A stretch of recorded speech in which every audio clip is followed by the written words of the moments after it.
Hey you guys, this is your girl Nigel. Welcome back to my channel. I'm so happy you're here. So, I want to talk to you guys about something today that I've wanted to talk about for a very long time, and I've just been looking for the right way to do it because I know automatically I will offend someone out there because I'm a woman, I'm black, with an education, and I'm sitting here talking about my opinion. So automatically that's gonna strike up some trolls. But I think that this particular topic is so close to my heart, and I have to speak about it. Men, we need you. We need you at the table in higher education and representation within our faith doctrines. I pulled up a few articles that I want to go through with you because we see now more than almost any point in history, I believe. Now, don't quote me on that specifically, but I know it is a dramatic decline, one like never ever before, of men not going on to higher education. Many men not even finishing high school. We also see that less men are becoming teachers and professors, and we see that less men have a faith doctrine or a religion. Now, you might say, hey, that's not really super duper important, like college is expensive. Some people just want to go straight into the workforce. But I would argue that it is really, really important. And I feel like many of the social unrest, the social anxiety, the anger and fear that's been stirred up really within the right, and the right has targeted a lot of vulnerable young men, is really connected to a lack of spiritual fulfillment as well as educational attainment. Let me just read something to you from Reddit. It's so messed up. So I actually read something on Reddit, and now it's all private. I guess they took it all private, maybe because it was just too polarizing of a topic, but that's okay. I can basically sort of recount what I saw. So there is this Reddit thread that basically showed the statistics, which we'll go through in just a moment, that said men are like not going to college more than ever before, and it quoted an article that said, "I feel lost in this educational sort of space." And one guy came in with a really, what I saw as an insightful comment. He said, "Hey, I'm a professor. I've worked for years, like 2 decades in higher education." He said, men, as I've seen over the past 20 years, young men coming into university more than women are skipping class more. They're not paying attention to the course material. They are holding things off until the very last minute. They're coming in with this sort of lethargic, passive-aggressive attitude, like, oh, I don't even really want to be here anyway. They're basically coming in with this level of privilege, like, oh, well, I'm basically just here until I can get over to the point where I'll get that future success. And they don't put in the effort. They repeatedly don't take advice from faculty and staff and professors or their peers. They are coming in with this level of sort of, you get the kind of vibe that I'm getting, right? It's the vibe of someone who is very, very passive aggressive, doesn't really put in much of the work, the initiative. They're not excited. They seem kind of trapped in a disposition of skepticism and not really being energetic about taking in the initiative, really working hard on that project, really diving deep into research, getting really excited about it, being passionate about it. So this professor was saying he saw that behavior in men more than, he said he never saw that behavior in almost any woman that he had ever taught. And so it's not very surprising right now that in higher education, women are surpassing men, because and I saw the same thing as someone who has been in 3 higher educational institutions. I see it every year it's more and more women and less men. Every year, like the guys, whenever there's group projects, whenever there's discoveries or memoirs or thesis or essays that need to be written, they are not putting in all the effort. And it just, even looking at some of the men in my family and my friend groups, there is a huge sort of skepticism and pessimism and lack of effort. and it's hurting men. It's really, really hurting them. I don't want to seem like I'm being prejudiced or stereotypical, but stereotypes are real. And so the longer that men, refuse to get off of this soapbox, and a lot of it is not their fault. A lot of it is society's fault. Education is way too expensive. Okay, agreed. But it's still something that is so instrumental to success. And it's shown even people with degrees, they are doing better financially. They are doing better socially. They're more involved in their community. They have less depression. But really quickly, just before we really discuss this further, I did want to go ahead and read you some of the statistics, because the statistics don't lie. So this is an article called "What's the Matter with Men? They're Floundering at School and in the Workplace. Some conservatives blame a crisis of masculinity, but the problems and their solutions are far more complex." This is by Idris Kaloun. This was published on January 23rd, 2023, so this is quite recent. Now I'm just going to, it essentially talks a lot about what I just talked about. A lot of these articles that I looked at, they basically laid out the statistics and didn't say what's next. It's like they said, okay, crap is really, really bad, but there was no, okay, what do we do after that? So, take a listen to this. It says, of boys and men argues for a speedy response because of the decline in fortunes of present-day men, not only in comparison with women but in absolute terms, argues so poorly for men several decades on. As far as I can tell, nobody predicted that women would overtake men so rapidly, so comprehensively, or so consistently around the world. Guys, don't get discouraged from that, okay? If you hear that, don't fall off. Just stay with me for a little while, because we need you. You belong at this table. It's not just women who should be at this table. You deserve to be at this table as well, but just keep listening. It says, Reeves writes, he notes that schoolgirls outperform schoolboys both in advanced countries that still struggle with considerable sexism, such as South Korea, and in notably egalitarian countries like Sweden, where researchers say they are confronting a pojkrisen, or boy crisis. In 2009, American high school students in the top 10% of their freshman class were twice as likely to be female. Boys, meanwhile, are at least twice as likely to be diagnosed with attention deficit hyperactivity disorder.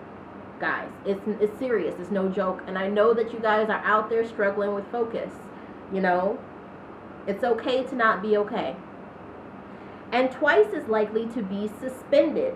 Their dropout rates, too, are considerably higher than those of their female counterparts. Young men are also 4 times as likely to die from suicide. This is serious, guys. Please listen up. I know that you see me, you see I'm a woman, and you're probably already angry. You're probably already really, really triggered, and I get it. I get it. You look everywhere and you see equality, and it seems like equality just means equality for women. I get it, but you have to be at this table. You got to be at this table. It says, this story pushes to the side the male-favoring disparities in the world of work. The gender pay gap is usually described by noting that a woman earns 84 cents for every dollar earned by a man. Barely 1/10 of the CEOs in the Fortune 500 are women. The metoo movement began just 5 years ago. The sexual harassment that women face has hardly been extinguished. Even in the workplace, however, gender convergence may be arriving sooner than anticipated. An axiom of policymaking is that disparate educational achievement today will manifest in disparate earnings later. Reeves points out that women earn roughly 3/5 of all bachelor's and master's degrees awarded. They are the majority of current medical and law students. It should not be this way. Guys, we need you. We need you in school. We need you at the table. And they've made extraordinary gains in subjects where they had once been highly underrepresented. They now constitute 1/3 of current graduates in STEM fields and more than 40% of students in business school. But still, we are making 84 cents on the dollar. Now, don't worry about women for right now, okay? I know that sounds really crazy, and the women who land on here are probably going to be like, Nazra, what the heck are you talking about? But guys who are watching this, just take women out of this picture for now. My mom used to say, when I was growing up, when I come home and say, well, Jennifer did this and Robert did that, and my mom would say, hey, we're not talking about Jennifer or Robert. We're talking about Najwa. So don't focus on the women right now. Just think about you, okay? Think about where you are and what's gotten you there today. Think about whatever maybe antagonism you have towards higher education, and let's focus on that. My opinion, you need to be at the table. You need to be in higher education. You need to be going into these fields. We need more men who are actually going on to be teachers and educators as well. You need to be passionate about learning. You know, you can't keep coming online and just regurgitating misinformation that you heard from somewhere else. You have to go and get a traditional education. It not only builds intelligence, it builds resilience. You know, it's something that is a comfort for your heart and your soul and your spirit. You don't just cut yourself off. You never picture that your cup is full. Learning, knowledge is a lifelong path, and it is power. Knowledge is power. We need you at the table. I'm going to keep saying that. I know you're probably tired of hearing it, but we need you at the table, guys. So let's just talk about the statistics, though. So let me see if I can find some of these. Okay. So listen to this one. It said, what should we make, and we're still on the New Yorker article. It says, what should we make of the growing tendency of men to drop out of the workforce? In the past half century, fewer and fewer men have returned to work after each recession, like a ball that can never match its previous heights as it rebounds. In 1960, 97% of men of prime age between 25 and 54 were working. Today, close to 1 in 9 prime age men is neither working nor seeking work.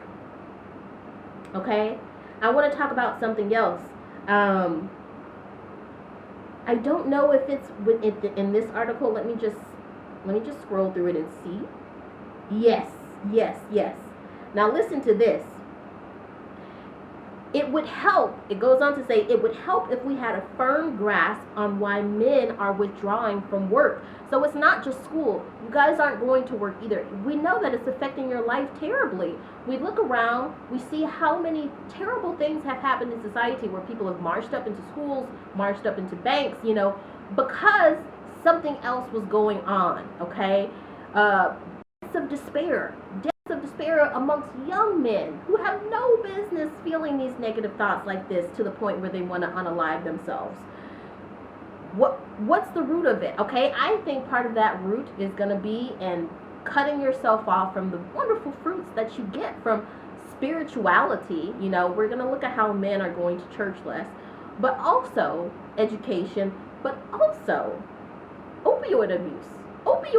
It's a thing, you know. It's like it's been something that's swept up under the rug. I see so many people, you know, come onto my channel when I talk about Prince Harry and Meghan, and they say, oh, Prince Harry is a weed head, Doria Ryland's a weed head, but these people are abusing opioids. But you know, there's long been a stigmatism in the U.S. that opioids is a upper middle class and upper class drug. You know, that it's a medical prescription. It's medication. It's prescribed by the doctor. So that's not the same thing. But yet people are unaliving themselves. This is serious.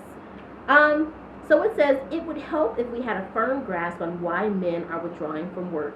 Many economists have theories. Eberstadt believes that something like infantilization besets some unworking men. He notes the availability of disability insurance programs. Roughly a third of non-working men reported some kind of disability in 2016. And the overall expansion of the social safety net after the 1960s. In 2017, the late Alan Kruger, who chaired President Obama's Council of Economic Advisors, calculated that nearly half of all non-working men were taking pain medication on a daily basis, and argued that the increased prescribing of opioids could explain a lot of the decline in the male labor force. This is serious, guys. Eric Hurst, an economist at the University of Chicago, thinks that the rapid improvement in video game quality, yeah, it's serious, it's really going there. It's talking about video games. We know that y'all been like zombies with this stuff for like about 10 years now, could account for much of the especially deep drop in work among younger men. Anyone who has recently played or momentarily lost a loved one to Elden Ring or God of War Ragnarok can grasp the immersive spell that video games cast. But in the end, most economists admit that they cannot settle an exact etiology for the problem of non-working men.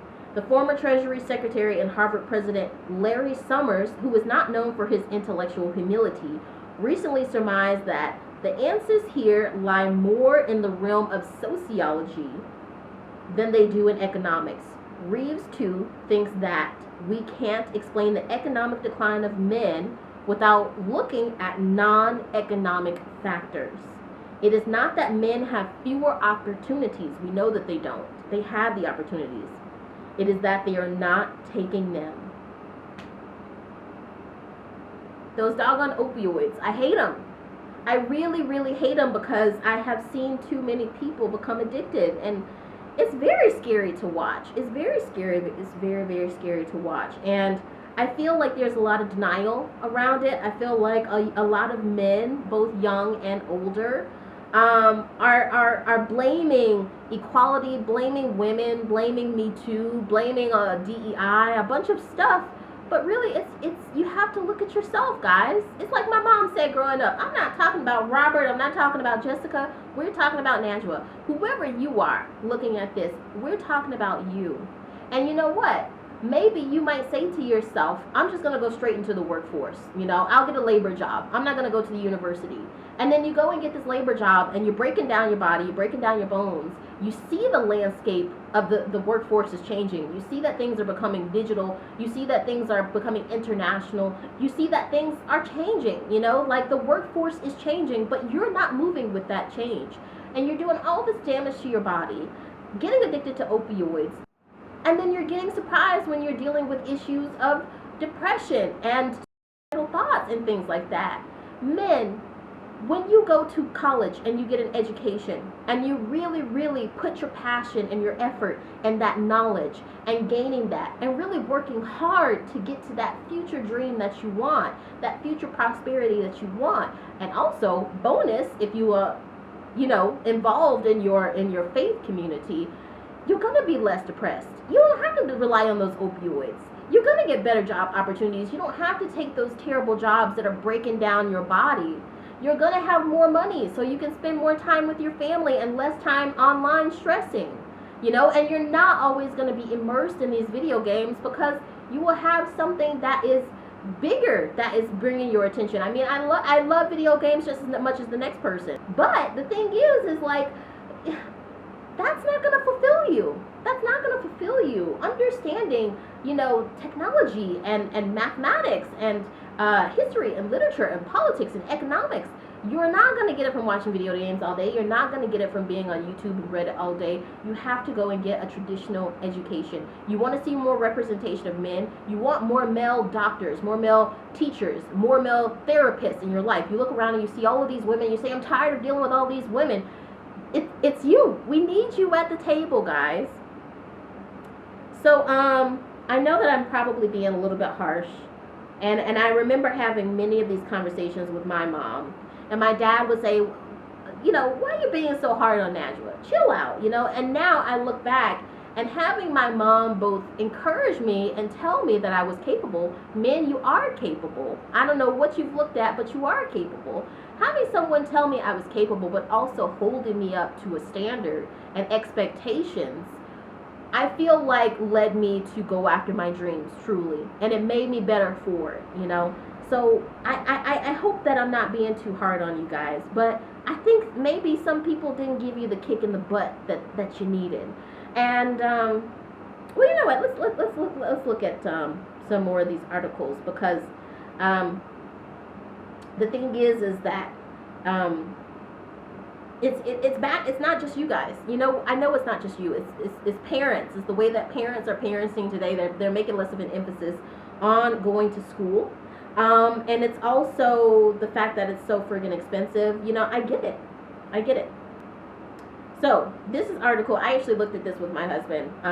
And you know, my husband's a working guy. My husband works in construction. He doesn't have an education, but his parents didn't have the money to send him to school. You know, his parents didn't even really have the knowledge and the insight themselves. Love them, but you know, neither one of them experienced going to university, so they didn't even really have the knowledge or the know-how themselves to sort of look into, okay, what's financing, what's tuition, what scholarships can you go after. And that's okay. It's okay to not know, but the point is when you shut yourself down to even go after discovering it.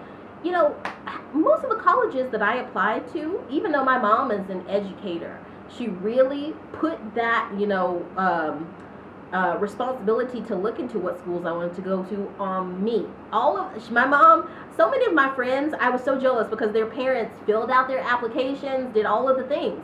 My mom, my dad, no, they were like, we're going to encourage you to do it, and we're going to help you finance it, but it's your responsibility to do it.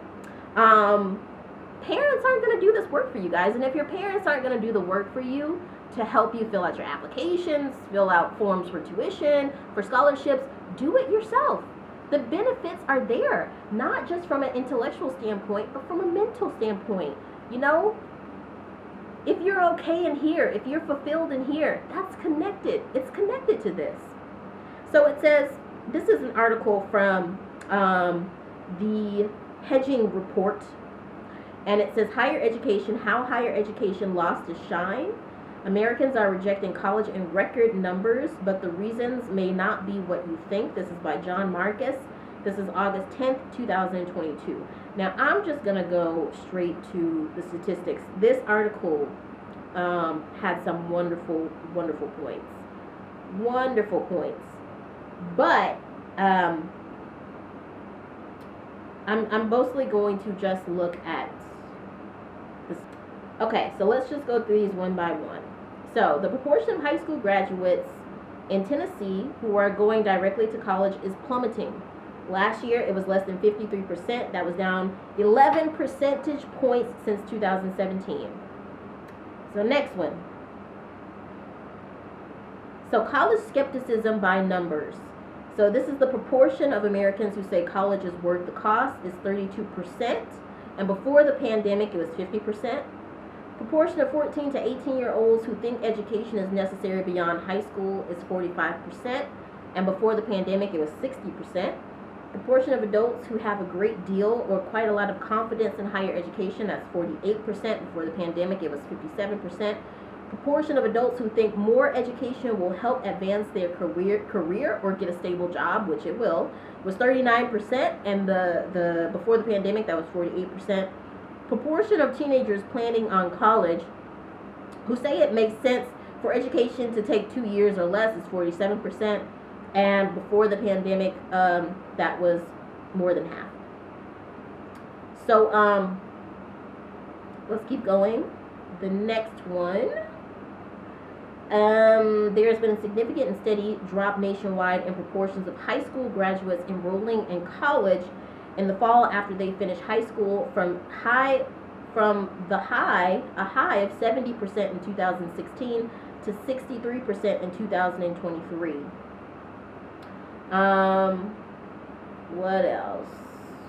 The proportion of high school graduates going to college in Indiana dropped from 53% in 2020 down by 12 percentage points from just 5 years earlier. Super scary. In West Virginia, 46% of 2021 high school graduates went on to college the following fall, 10 percentage points below that state's high of 56% in 2010. Next, 54% of 2021 high school grads in Michigan went straight to college, down 11 percentage points from 2016. In Arizona, 46% of high school graduates in 2020 went to college the following fall, a drop from more than 55% in 2017. In Alabama, recent high school graduates college going in 2020 fell to 54%, down 11 percentage points since 2014, and in Idaho to 39%, down 11 percentage points. So what else? More state statistics. I'm going to kind of skip down out of the state statistics. So this statistic says a degree does in fact still pay off. Workers with bachelor's degrees earn 67% more than people with only high school diplomas, according to BLS. It goes on to say more than half of goods jobs, meaning those with salaries of at least $35,000 for workers under 45 and $45,000 for people between 45 and 64, call for a bachelor's degree. Yet, since on the part of the pandemic, the proportion of 14 to 18-year-olds who think education is necessary beyond high school has dropped from 60% to 45%. And yet you see people crying and crying and crying about the state of the world. Well, take your butt and go get an education. The number of students over 24 who are going for the first time or returning to college has steadily declined by a total of 12% in 5 years between the spring of 2017. Yeah, more state statistics. This talks about some of the reasons why people don't go to school: a lack of child care options, the prices. Yes, now this one was this is scary, guys. So listen to this. It says the United States has already fallen from second to 16th since 2000 among Organization for Economic Cooperation and Development member nations, and the proportion of 25 to 34-year-olds with bachelor degrees. The countries ahead of the U.S. on the list have increased their bachelor degree attainment during that time by an average of 177%. An analysis by the Pell Institute for Study of Opportunity in Higher Education found this is not good. This is not good at all. You know, America has when I was growing up, was really applauded for being one of the best educated first world countries in the world. And now, you know, these crazy politicians are saying, you don't need to go to the museum. You don't need to go to the library. You don't need to have a basic understanding of science and mathematics and history and literature. Oh, just because keeping you ignorant keeps them in office, keeps them rich. Guys, no. And in the end, you're going to hurt yourself. You're going to hurt your intellectual, your physical, your mental well-being, your spiritual well-being by cutting yourself off from knowledge.